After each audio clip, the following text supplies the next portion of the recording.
2025 e foram bater na porta da justiça. E a pergunta que fica é, por que tudo isso está acontecendo ao mesmo tempo? Por que agora? O que mudou que fez tantas empresas de setores tão diferentes chegarem no limite juntas? A verdade é que existe um conjunto de fatores que explica tudo isso. Primeiro, carga tributária recorde. Depois, instabilidade fiscal. Aí, insegurança jurídica e até mesmo a incerteza gerada pelas eleições se aproximando que atrapalha a vida dessas empresas. Mas tem um fator que está no centro de tudo, um fator que sozinho é capaz de transformar uma empresa saudável numa empresa completamente endividada, que é capaz de fazer o caixa de um negócio evaporar sem que ele deixe de vender um único produto. Esse fator tem nome, eu já falei dele no vídeo de hoje. Eu estou falando da taxa Selic, a taxa oficial de juros do Brasil. O nosso país teve durante meses uma taxa de juros de 15% ao ano. Era a maior taxa das últimas 2 décadas. Mas para a gente entender por que a Selic chegou onde chegou e por que ela é a grande responsável por arrebentar várias empresas aqui no Brasil, eu preciso te levar de volta no tempo. Porque essa história não começa em 2026, ela começa 6 anos antes, na pandemia. Naquele ano, o Banco Central tomou uma decisão drástica que foi de derrubar a Selic para 2% ao ano. O menor nível da história do Brasil. Mas por que 2%? O que o Banco Central estava tentando fazer? Quando uma economia para, como aconteceu na pandemia, as pessoas ficam em casa, as empresas fecham, o desemprego começa a subir, o dinheiro para de circular e o país entra numa espécie de espiral de consequências que levam a uma recessão. O principal instrumento que o Banco Central tem para combater isso é exatamente a Selic. Quando ele derruba a taxa de juros, o crédito fica muito mais barato. As empresas pegam o empréstimo mais fácil, contratam mais, investem mais, as pessoas têm mais incentivo para financiar o imóvel, para consumir e assim o dinheiro volta a circular. A economia ela volta a respirar. E era essa a aposta do Banco Central. Juro baixo para manter a economia viva durante uma das maiores crises da história e funcionou. O Brasil saiu da pandemia com a economia mais aquecida do que a gente esperava, o desemprego caiu, o consumo voltou e por um momento aquele remédio de Selic baixa ele deu certo. O problema é que esse remédio tinha um efeito colateral que o mundo inteiro subestimou. E no ano de 2021 a conta começou a chegar e o nome dessa conta era inflação. As cadeias de produção tinham congelado, as fábricas fecharam, os portos travaram, os caminhões pararam, o mundo inteiro tinha estagnado por alguns meses. Só que aí as vacinas chegaram, as economias reabriam, as pessoas voltaram a consumir e o resultado de muita gente querendo comprar com pouca coisa disponível para vender é o que os economistas chamam de choque de oferta. A demanda explodiu, só que a oferta não conseguiu acompanhar. E quando isso acontece, os preços vão às alturas. No Brasil, a inflação oficial, que é medida pelo IPCA, chegou a 10% ao ano em 2021. Isso significa que, na média, o que você comprava por R$100 em 2020, um ano depois custava R$110. Pra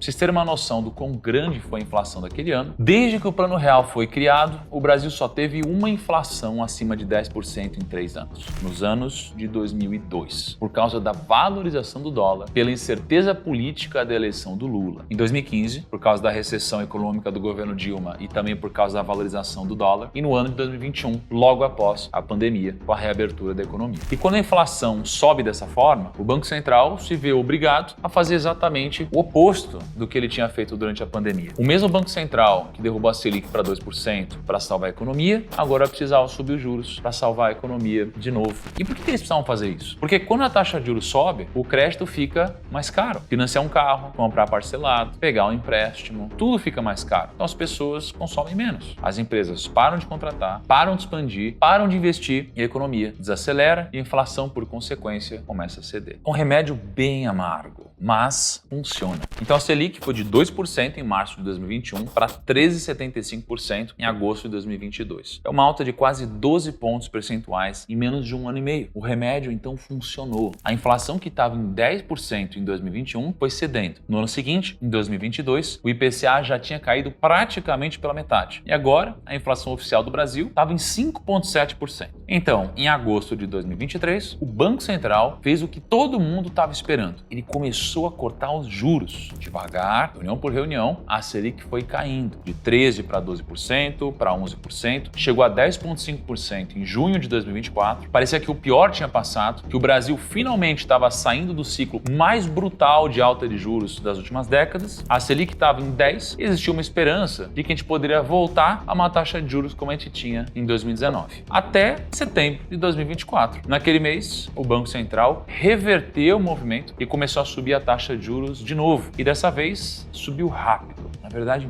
muito rápido. Menos de um ano depois, a Selic já estava em 15%, que era a maior Selic desde 2006. Isso aconteceu porque o governo brasileiro estava gastando demais, muito mais do que arrecadava. Programas sociais, valorização do salário mínimo, benefícios, tudo isso colocava dinheiro na economia, aquecia a demanda, mas pressionava os preços para cima. E quando o governo gasta demais, o mercado começa a desconfiar. Não é à toa que no ano de 2024, em janeiro, o dólar estava 4,80. Só que no final do ano, com a desvalorização do real brasileiro, o dólar estava em 6. E para conter tudo isso, o Central não tinha outra saída. O ciclo de cortes precisava terminar. A Selic em 10% não era suficiente. E, mais uma vez, o Brasil viu a taxa de juros subir. Ela subiu tanto que hoje a gente tem a maior taxa de juros real do mundo. Para quem não sabe, tem uma diferença entre o juro que aparece no jornal, que é o juro nominal, os 14,75% da Selic atual, e o juro real, que é o que sobra depois de descontar a inflação. Imagina que a Selic está em 14,75% e a inflação está em 3,8%. O juro real é aproximadamente 10,5%. É esse o juro que de fato remunera quem emprestou dinheiro ou que de fato pesa sobre quem pegou emprestado. E pois bem, com o juro real de 10,5% ao ano, o Brasil tem oficialmente a maior taxa de juros reais do planeta. A Rússia, que está em guerra, tem juro real menor que o Brasil. A Turquia, que sempre teve problemas inflacionários, tem juro real menor que o Brasil. A África do Sul, México, Arábia Saudita, Índia, China, Estados Unidos, todos esses países têm juros menor do que o nosso. Isso aqui não é coincidência, não é fruto do acaso. É o custo de um país que gasta mais do que arrecada há décadas, que tem incerteza fiscal crônica e que precisa pagar um prêmio enorme para convencer os investidores a não fugirem daqui. Daqui a pouco eu vou falar mais das consequências dessa alta de juros, mas antes que você imagine que essa taxa de juros alta afeta única e exclusivamente os negócios, saiba que você está muito enganado. Ela afeta você e afeta o Brasil inteiro. E para entender isso, eu preciso te mostrar algo que pouquíssimas pessoas têm clareza. Esse gráfico que vocês estão vendo agora é a composição da dívida pública brasileira por indexador desde 2012. Talvez você não saiba disso, mas o governo brasileiro tem uma dívida enorme, na casa dos 8,6 trilhões de reais. Essa dívida é formada por vários tipos de títulos e cada título tem uma forma diferente de ser corrigido. Alguns são pré-fixados, ou seja, a taxa de juros já foi combinada lá atrás e não muda. Outros são atrelados à inflação e outros são os chamados títulos de taxa flutuante, que acompanham a Selic diretamente. Hoje, 47% de toda a dívida pública interna do Brasil tem como indexador a Selic, quase metade. O problema é que quando a Selic sobe, o custo desses títulos sobe junto, automaticamente. E aí, o efeito disso aparece nesse segundo gráfico que eu estou mostrando agora. Nesse gráfico, as barras azuis são o tamanho da dívida de cada país em relação ao PIB. As barras vermelhas são o quanto cada país paga de juros dessa dívida. E eu quero que você repare uma coisa interessante. A Argentina tem uma dívida maior que o Brasil em proporção ao PIB, que é aquela barra azul altíssima. Os Estados Unidos também tem uma dívida enorme. A França, a Itália, o Canadá, todos com barras azuis gigantes e maiores que o Brasil. Mas agora, olha a barra vermelha do Brasil. Ela é a maior de todas de longe. O nosso país tem uma dívida menor que vários outros. A nossa dívida está em torno de 65% a 70% do PIB, mas paga mais juros do que qualquer um deles. Isso acontece porque a nossa taxa de juros é absurdamente maior. É como se você tivesse uma dívida menor que o seu vizinho, mas pagasse muito mais de juros todos os meses. Não porque você deve mais, mas porque o seu banco cobra uma taxa que nem outro banco no mundo cobra. E essa conta em 2025 chegou a 1 trilhão de reais. É isso que você ouviu. Mais ou menos 8% do PIB brasileiro foi de juros da nossa dívida. E pela primeira vez na história, o governo brasileiro gastou 1 trilhão num único ano apenas para pagar os juros. É um dinheiro que sai do bolso do contribuinte e vai direto para a conta de quem investe em títulos públicos. Ou seja, para quem financia o governo brasileiro. E olha, eu sei que tudo isso que eu te mostrei até agora parece um pouco pesado, e realmente é. A situação hoje no Brasil não está nem um pouco positiva. A gente tem uma taxa de juros na máxima histórica, milhares de empresas quebrando, contas públicas descontroladas e trilhões de reais do seu bolso sendo gastos em forma de juros pelo governo. Mas existe uma outra forma de enxergar tudo isso. Porque enquanto muita gente vai sair desse vídeo só enxergando o lado negativo desse cenário, quem conhece as regras do jogo pode usar exatamente esse ambiente para fazer o seu patrimônio crescer de verdade. A mesma Selic que está quebrando empresas e sugando 1 trilhão do governo, está pagando o maior juro real em décadas para quem tem dinheiro investido. Pra vocês terem uma ideia, olhando para o passado, a gente está numa janela única no mercado. Algo que acontece somente a cada 10 ou 15 anos. De 2010 até hoje, a janela que a gente está passando, com taxas de títulos públicos pagando entre IPCA mais 6,5% e IPCA mais 7,5%, só aconteceram 3% das vezes. Em agosto de 2016, o Brasil passou por um momento de estresse muito parecido com o que a gente está vivendo hoje. E naquele mês, a gente teve o impeachment impeachment da até então presidente Dilma e os títulos do Tesouro estavam pagando taxas superiores a IPCA mais 7. Quem investiu nesses títulos, pagando essas taxas, viu o patrimônio mais do que dobrar 3 anos depois. Um título do Tesouro IPCA 2045, em 2015, valia 2.200. 3 anos depois, em 2019, valia 5.000. Foi um retorno maior que 100% e com títulos do Tesouro, que são considerados os ativos mais seguros do Brasil. Dessa mesma oportunidade que aconteceu 10 anos atrás, está passando na sua frente hoje com os mesmos títulos públicos. Na realidade, essa oportunidade não está presente somente na renda fixa. A taxa de juros alta fez os fundos imobiliários serem negociados com descontos históricos. As ações de empresas sólidas, por exemplo, têm um valuation jogado para baixo e elas ficam mais baratas. Essa combinação de fatores que o Brasil está passando criou a tempestade perfeita para você investir o seu dinheiro e multiplicar ele. E para sua sorte, o aniversário de 5 anos da Finclass está chegando. No dia 23 de abril, somente por 24 horas, você vai poder assinar a Finclass com 50% de desconto no plano anual. Você vai ter acesso a dezenas de aulas com os melhores professores do mundo. Vai ter acesso ao FinClub, que é a maior comunidade de investidores do Brasil, onde você pode mandar suas dúvidas sobre as aulas ou sobre qualquer tema ligado ao mundo dos investimentos. E você vai ter acesso a uma carteira completa com renda fixa, fundos imobiliários, ações, fundos e ativos alternativos. Você vai saber exatamente o que comprar, quando comprar, por qual preço vender e quando vender, justamente para aproveitar cenários como esse que a gente está passando. Então clica no link da descrição desse vídeo ou escaneia o QR Code na tela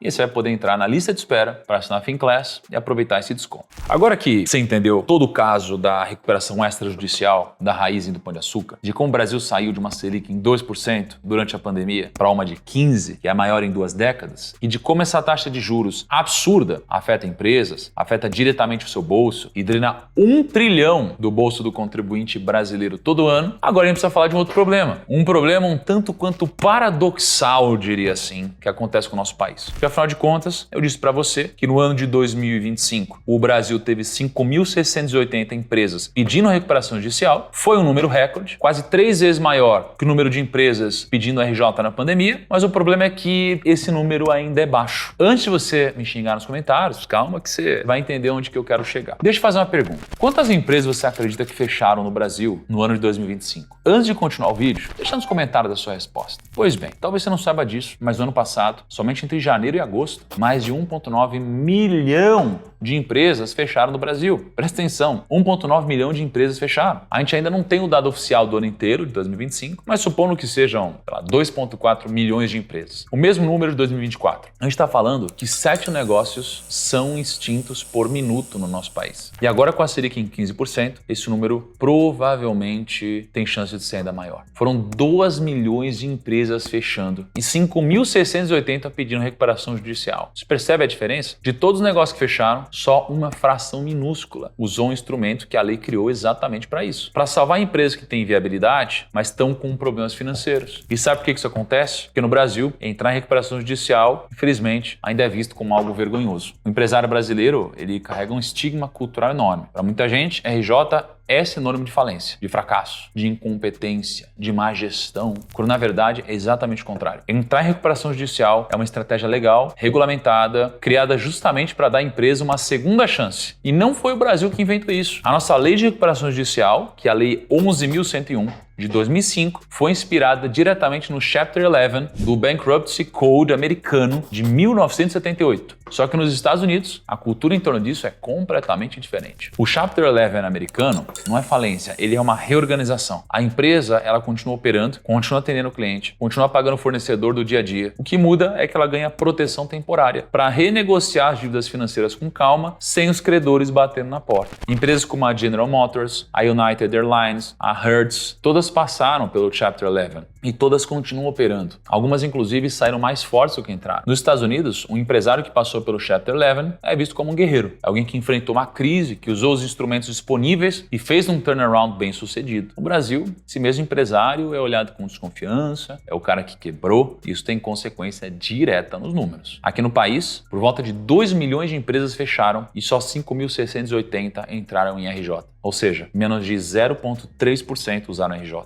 Nos Estados Unidos, esse número chega chega até 30%. É um cenário cultural completamente diferente, mas além do problema cultural, existe um segundo problema que torna a recuperação judicial ainda mais difícil no Brasil, que é a burocracia. Nos Estados Unidos, um processo de Chapter 11, que é o equivalente americano da nossa RJ, dura em média de 1 a 2 anos. A empresa entra, organiza e sai. É rápido, é previsível, é funcional. No Brasil, a mediana de duração de um plano de RJ é de 10 anos. Isso significa que uma empresa brasileira pode passar uma década inteira amarrada num processo judicial, negociando com credores, sob supervisão do juiz, incapaz de investir, de crescer, de se reinventar. E como se não bastasse a Selic alta, o estigma cultural e a burocracia, ainda existe um quarto problema, um que pouquíssimas pessoas percebem, mas que explica muito do que acontece nas grandes negociações de dívida. Eu chamo de armadilha da dívida assimétrica. E funciona assim. Quando você deve 1 milhão para o banco, o problema é seu. O banco te cobra, ele te executa, ele te pressiona. Você é pequeno demais para importar. Mas quando você deve 1 bilhão com o Pão de Açúcar, que tem 4,5 bilhões de dívida, a equação muda completamente. O problema não é mais seu. Agora o problema é do banco. Porque se o banco te forçar a fechar, ele também não recebe nada. E aí o problema vira dele também. Quando a dívida é grande o suficiente, o devedor e o credor ficam presos um ao outro. Nenhum dos dois pode sair sem um acordo do outro. E é exatamente isso que está acontecendo no caso do Pão de Açúcar. Se você ler o plano oficial do Grupo Pão de Açúcar, o documento que foi assinado no dia 9 de março de 2026, você vai encontrar algumas informações um tanto quanto reveladoras na lista dos credores. Na página 22 do plano de recuperação, o Itaú aparece 2 vezes. O Itaú Unibanco diretamente assinou o plano como credor signatário, com cerca de 710 milhões em dívida, então ele está a favor. Só que o Itaú Unibanco Asset Management, que é o braço de gestão de recursos do mesmo banco, tem outros 456 milhões em debêntures do GPA. E esse lado não assinou, ele ficou de fora. O mesmo banco em 2 lados opostos da mesa. Você entendeu o que isso significa? Eu preciso te lembrar lá do começo do vídeo, quando eu falei sobre a matemática da recuperação extrajudicial. Lembra disso? Eu disse que para o plano ser homologado pelo juiz, você precisa de pelo menos 50% dos credores topando acordo. Hoje, o plano do Pão de Açúcar tem 46% de adesão. Faltam menos de 4 pontos percentuais. E o Itaú Asset Management, sozinho, representa 10% do total. Ou seja, se o Itaú Asset decide assinar, o plano já teria mais de 56% de adesão aprovado e encerrado. Mas ao contrário do que se possa imaginar, o Itaú Asset não assinou. Por quê? Porque quando você controla quase 25% de toda a dívida da empresa, você não precisa aceitar as condições do plano. Você pode negociar melhores condições. Você pode exigir mais garantias, juros mais altos, prazo diferente, e os números estão lá, pretos no branco, na lista de credores do plano do documento oficial. O Itaú Unibanco, então, como banco direto, ele aparece com 707 milhões em créditos. E a maior parte vem das debêntures da 20ª emissão do Grupo Pão de Açúcar. Esse braço do Itaú assinou o plano, ele está a favor. Só que o Itaú Unibanco Asset Management, que é o braço de gestão de recursos do mesmo grupo, aparece com outros 456 milhões. Também em debêntures da mesma 20ª emissão. Mesmo título, mesmo vencimento, só que esse braço não assinou. Ele ficou de fora. Aí você junta os dois, são 1,1 bilhão nas mãos do Grupo Itaú. De um total de 4,5 bilhões em dívida sujeita ao plano. Isso daqui é 25% do total. Ou seja, 1 em cada R$4 que o Pão de Açúcar deve estão nas mãos do Itaú. Pensa no poder que isso representa. O Grupo Pão de Açúcar é o devedor, mas nessa negociação, quem dita o ritmo vai ser o banco. E se você não acredita em mim, eu tenho um amigo meu que é advogado e que é possivelmente o maior especialista de recuperação judicial no Brasil, e dá uma olhada no que ele disse sobre esse caso do Grupo Pão de Açúcar.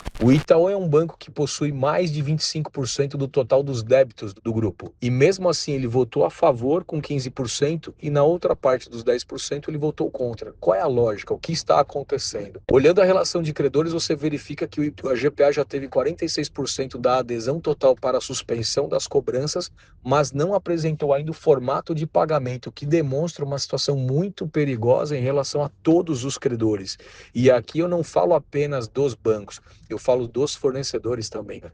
E os demais credores que estão fornecendo mercadorias para abastecimento das lojas no prazo ainda? O que será que pode acontecer com esses caras? Será que o Grupo Pão de Açúcar vai virar essa recuperação extrajudicial numa judicial? Será que ele vai desistir? Será que ele vai aprovar e ao mesmo tempo fazer uma judicial e incluir mais credores?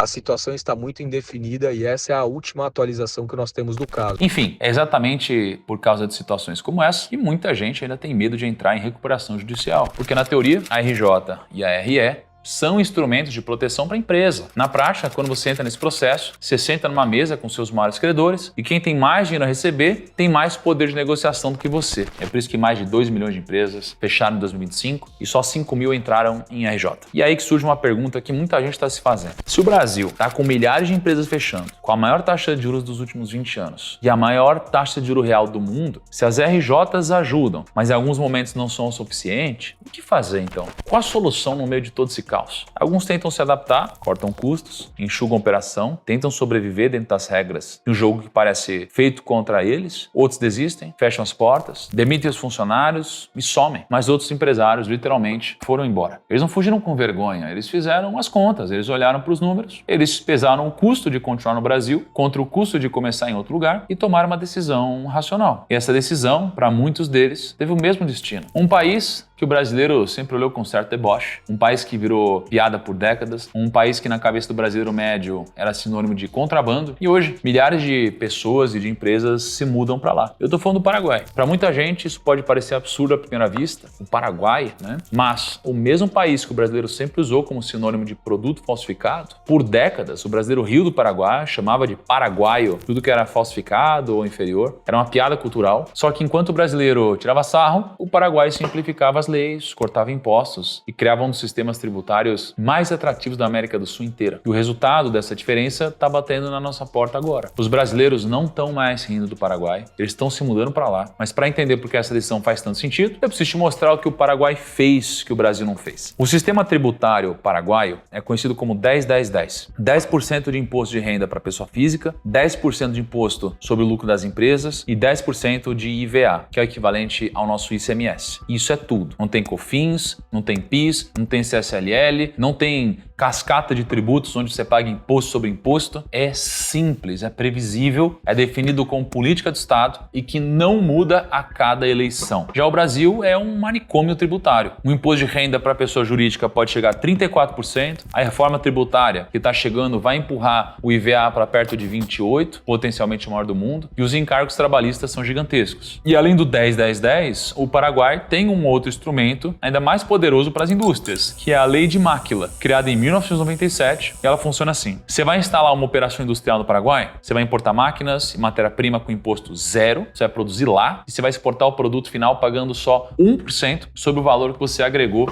em território paraguai. Exatamente isso, um imposto de 1% sobre o valor agregado. E para você ter uma dimensão do que significa na prática, deixa eu te contar o que aconteceu com uma empresa que tem mais de 100 anos de história no Brasil. Uma empresa que sobreviveu a décadas de instabilidade econômica, que fatura bilhões de reais e que emprega milhares de pessoas com mais de 900 lojas espalhadas pelo país. Uma empresa que você provavelmente já comprou alguma coisa pelo menos uma vez na vida. Eu estou falando da Lupo. A Lupo, ela é brasileira, mas foi para o Paraguai. E ela não foi para o Paraguai porque ela quis. A própria CEO da empresa disse com todas as letras que não é a Lupo que vai para o Paraguai. O Brasil empurrou a gente para o Paraguai. A Lupo tentou resistir no Brasil, mas segundo a própria CEO, a carga tributária pesava muito. E no final, a conta parou de fechar. Então eles abriram uma unidade em Ciudad del Este, no Paraguai, 30 milhões de reais investidos, 110 empregos criados, do outro lado da fronteira, e os custos de produção caíram 28% em comparação com o Brasil. E a Lupo não está sozinha. Mais de 200 empresas brasileiras foram para o Paraguai nos últimos anos, e o que está acontecendo não é um empresário fechando a fábrica no Brasil de uma vez. É mais silencioso do que isso. Ele mantém as duas operações. Só que no Brasil, ele simplesmente para de investir, de contratar, de expandir, as linhas novas vão para o Paraguai, os empregos novos ficam no Paraguai, o crescimento fica no Paraguai. O resultado é que 65% de tudo que o Paraguai exporta pelo regime Máquila vai diretamente para o Brasil. Na prática, a gente está financiando o crescimento de um país vizinho e comprando os produtos deles que deveriam, na verdade, ser nossos. Esse é só mais um fator que alimenta a bomba relógio que você viu durante todo esse vídeo. Você viu passo a passo como o Brasil chegou no limite, você viu o número de empresas pedindo RJ explodindo, você viu a Raízen, a maior processadora de cana do mundo, afundar em 65 bilhões de dívida, você viu o Pão de Açúcar gerar caixa e mesmo assim não conseguir pagar os próprios juros, você viu 2 milhões de empresas fechando em silêncio, você viu um banco, ao mesmo tempo assinou um plano de recuperação como credor, manteve outro braço do mesmo grupo fora do acordo, controlando sozinho 25% de toda a dívida e segurando o processo indefinidamente, enquanto negocia melhores condições para si, e você viu empresas brasileiras como a Lupo cruzando a fronteira para o Paraguai, porque a conta parou de fechar aqui no Brasil. E no centro de tudo isso estava a taxa de juros enorme do Brasil, é a maior de 20 anos e a maior taxa de juros real do planeta. Mas a verdade é que a Selic não é a causa de todos esses problemas, ele é o sintoma. A nossa taxa de juros está alta desse jeito porque o governo brasileiro gasta consistentemente mais do que arrecada. Porque 47% da dívida pública está indexada à própria taxa que o governo tenta controlar, criando um ciclo onde subir os juros para conter a inflação também aumenta automaticamente o custo da dívida pública, porque o mercado desconfia da trajetória fiscal do país, foge do real, encarece as importações e pressiona a inflação de volta. Então é como tentar apagar um incêndio com a mangueirinha de um lado, enquanto alguém joga gasolina do outro. O juro alto é o preço que um país paga quando não consegue equilibrar as contas, quando a insegurança jurídica espanta investimento e quando a carga tributária vai sufocar, vai prejudicar quem produz. A Selic é só o nome que a gente dá a toda essa conta. E quem paga são as empresas que não conseguem mais rolar dívida e os trabalhadores que pagam trilhões em impostos e veem grande parte evaporar em juros. O Brasil tem tudo para ser grande, mas enquanto a gente não resolver esses problemas que eu trouxe no vídeo de hoje, o remédio vai continuar sendo aplicado sem que a doença seja tratada. Turma, espero que vocês tenham gostado do vídeo. Vou ficando por aqui. Um grande abraço, até a próxima e clica aqui embaixo e aproveita a promoção da